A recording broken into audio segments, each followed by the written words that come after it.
IPL అంటేనే రికార్డుల వేట. కానీ ఒకే జట్టు పైన ఒకే ప్లేయర్ పదే పదే విరుచుకుపడితే దాన్ని ఏమనాలి? అభిషేక్ శర్మ మార్క్ విధ్వంసం అనాలి. అవును.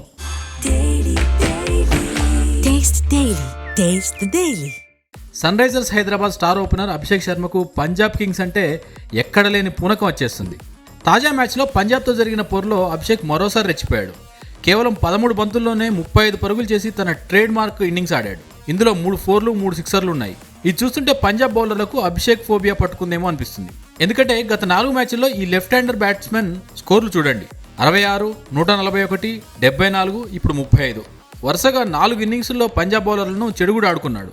ముఖ్యంగా 2025 ఐపీఎల్ ఇన్నింగ్స్లో పంజాబ్పై అభిషేక్ ఆడిన 141 రన్స్ ఇన్నింగ్స్ ఎవరూ మర్చిపోలేరు.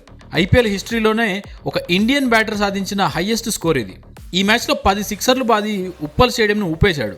పంజాబ్పై అభిషేక్ బ్యాటింగ్ యావరేజ్ 55కి పైగా ఉండడం, స్ట్రైక్ రేట్ 200 దాటడం చూస్తుంటే అతను ఆ జట్టుపై ఎంత డామినేషన్ చూపిస్తున్నాడో అర్థమవుతుంది. కేవలం వ్యక్తిగత రికార్డులే కాదు, అభిషేక్ ఇచ్చే ఈ మెరుపు ఆరంభం వల్లే ఎస్ఆర్హెచ్ వరుసగా 200, 220 ప్లస్ స్కోర్లు సాధిస్తోంది.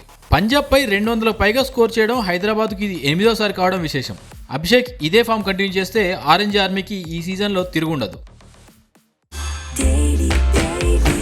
Taste the Daily.